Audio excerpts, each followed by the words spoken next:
One of the great blessings I had in my life is the close relationship we enjoyed with my grandparents, my mother's parents. They lived just about a 10-minute drive from our house, and we saw our grandparents all the time.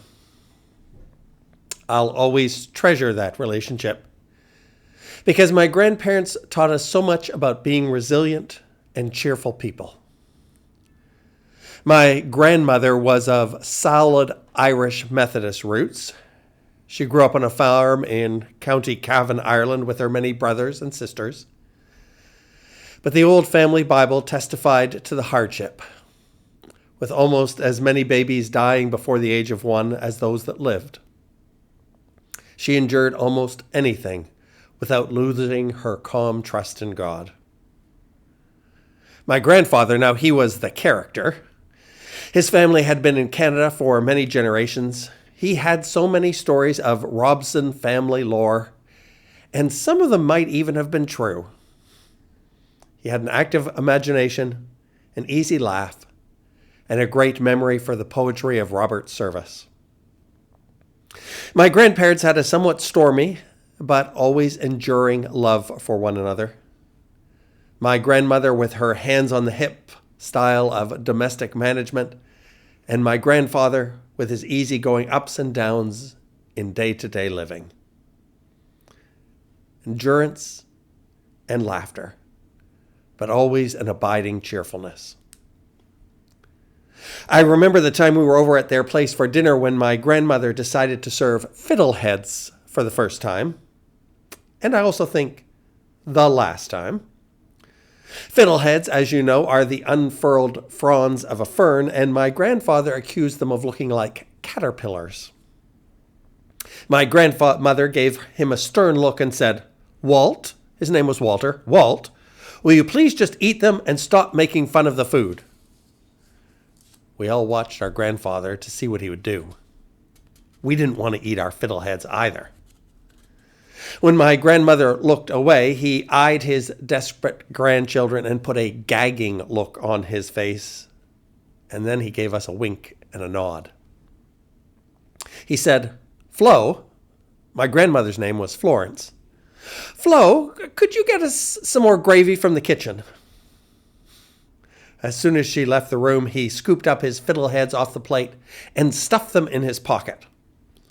So all of us did the same thing, which is not really good for the inside of your pocket, but it sure seemed like a lot more fun than eating them. I learned from my grandparents to always be cheerful, and I learned to never ever feel sorry for yourself. They went through hard times which are almost unimaginable in this day and age, even in the midst of COVID-19, for they endured hunger, the Depression, 2 world wars, tuberculosis, the Spanish flu, serious accidents. But they never lost their optimism, and they never lost their faith in God. They didn't believe in self-pity, and they didn't waste any time or energy on being unhappy. And when the family got together for special occasions, it was always a celebration, and everyone had to be there. One of those times, of course, was Thanksgiving. I can still remember the smell of turkey roasting in the oven, the aroma of crisping skin and crackling butter, my grandmother's turkey stuffing, the mountains of mashed potatoes. And then after dinner, the mountains of dirty dishes, and there weren't any dishwashers in those days, at least not the mechanical kind, only the kind with 2 arms and 2 legs. There were expressions then, too, about being thankful. I remember on Thanksgiving, it was this: no one should ever have to remind you, you ought to be grateful. We weren't wealthy by any means, but we had enough. There was always enough. My grandfather worked for CN Rail, not at an office job. On the coldest nights of winter, he would be outside, shunting railway cars, hooking them up and disconnecting them, only able to warm himself for a few stolen moments, and then back out into the cold once again. My grandmother worked at whatever odd job she could find to make a few extra dollars. You see, often they weren't only looking after themselves. They both had large extended families, and family helped family. It was your responsibility. It was your duty. They routinely fed, housed, and clothed more than just themselves. So to put together all the ingredients for a Thanksgiving dinner that might be feeding 15 to 20 people, that was always a challenge. But I don't remember it being anything less than a feast. And so the expression, no one should ever remind you, you ought to be grateful. The Jewish people in the Old Testament, they understood this. They had blessings for every circumstance. They didn't believe in self-pity either. In good times, they said, blessed is the one who is good and does good. In bad times, they said, blessed be the judge of truth and mercy. As far as they were concerned, it was their duty to offer a blessing in prosperity and in adversity. Of the Christian life, theologian Karl Barth once said, gratitude is the one thing that is unconditionally and inescapably demanded of us. And the Apostle Paul said it more dramatically. He said, most of the malignancies that cramp the human spirit slither out of a swamp of ingratitude. And so gratitude in its highest form is not just a feeling you and I have after a good Thanksgiving dinner, or when you receive a gift, or when you are loved, or when you have a baby or a grandchild. Gratitude is also a choice. It is a choice to live in a different way. And it's not always easy. When a loved one dies, or when you're sick, or when you lose a job, or when you're betrayed, or when something catastrophic happens, you may think there's nothing to be grateful for. But I think gratefulness is an attitude and a way to approach life, even in the midst of catastrophe. The wisest among us and the most spiritual among us are often grateful in and through their sufferings, because who we are today is all a part not only of good things, but also of hard and painful things. So first of all, is it possible for us to be grateful for who we are and all the circumstances which have shaped us over the years into a unique and special child of God? Someone asked me a couple of years ago, are you grateful for being a minister and having chosen this calling in life? I answered, perhaps I could have chosen a more financially rewarding life. I maybe could have chosen a less painful life, for I've not only experienced my own pain, but I have also shared in the pain of many others. But what I'm most grateful for is the person I've become because of being a minister. I've had the opportunity to learn, to grow, to heal, to change, to deepen my relationship with God, to learn about love and study love and preach love, and to be a better spouse, a better dad, a better minister, and a better person. All because of the trials and tribulations, the challenges, the joys that have been a part of my life as a minister. And so, yes, I am grateful. But there is an inherent problem with gratefulness.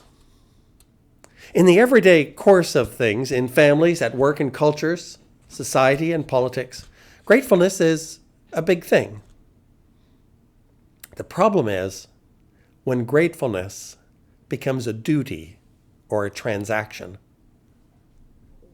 I'll do something for you, then you have to show gratefulness by doing something for me.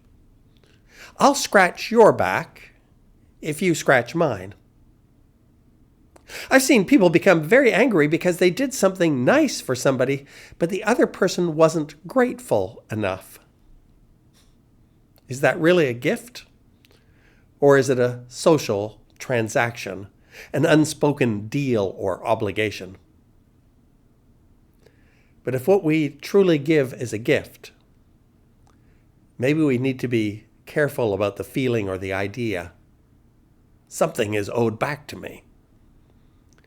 And while the world may talk about generosity and gratitude, is it possible it most often looks like this? I do something for you, so you have to be grateful. And if you don't return the favor, I will withhold my generosity toward you in the future. I will withhold money or help or friendship or even love. And that brings us to today's reading from the Gospel of Luke. Callista read it for us. It's about a man called Zacchaeus who climbs a tree so he can see Jesus. The story tells us Zacchaeus is a physically short man. He can't see Jesus because of the crowd, but it's also possible no one would let him in to see Jesus because Zacchaeus is a tax collector. He works for Rome, the oppressor, the army occupying first century Palestine. He works for the evil empire and collects taxes from his own people. And Rome lets him cheat and steal from his own people as much as they want. Rome doesn't care. So Zacchaeus takes as much as he can, becoming wealthy on the backs of his own people. Now, is Zacchaeus grateful? I suppose he is. He's wealthy. But he's part of the oppressive and tyrannical system of Rome. If Rome does you a favor, you are supposed to be grateful, and you are beholden to Rome. Zacchaeus owes Rome big time, and so he has to collect a lot of money. In order to survive and to thrive, in order to maintain his wealthy lifestyle, he has to betray his own people. Zacchaeus has to sell his soul to his Roman overlords. So, what is the crowd to think when Jesus says, "Zacchaeus, hurry up and come down to that tree. I'm staying at your house today"? Jesus is going to the house of a traitor? What's that all about? Is Jesus going to take favors from Zacchaeus and be in Zacchaeus' debt? Is Jesus going to be part of the "you scratch my back and I'll scratch yours" system? After all, that's the way it works, isn't it? I'm sure the crowd wonders, if Jesus goes to the house of Zacchaeus, isn't he buying into that system? But once again, here's where the topsy-turvy world of the Gospels comes into play. Instead of Jesus buying into the system, Jesus turns the system upside down. Instead of Jesus becoming a part of the corrupt system, Jesus releases Zacchaeus from the system and turns his life around. From greed and payback into kindness and generosity. Jesus comes and freely gives love and grace and forgiveness to Zacchaeus, asking for nothing in return. Jesus never asks him to repent or to believe or to do anything. Jesus gives freely. You don't have to pay him back. And this is precisely what sets Zacchaeus free to be a truly grateful man. A man who is grateful not because he has to, because he chooses to. My grandfather said, "No one should ever have to remind you, you ought to be grateful." When we choose to be grateful, it starts to be more than just a feeling. It starts to become a way of life, of being thankful for who we are, being thankful for those who love us, being thankful for what we have, being thankful for the ability to do what Jesus does, to freely offer love and forgiveness, generosity and compassion to all those who enter into the orbit of our lives. And whenever and wherever that happens, to you or to me or to anyone else, giving love, inclusion, and compassion freely, without expectation of any payback. When that happens, it is, as the Apostle Paul says, no longer I who live, but Christ who lives in me. Let us pray. And now unto God, Father, Son, and Holy Spirit, be all praise, honor, and glory, world without end. Amen.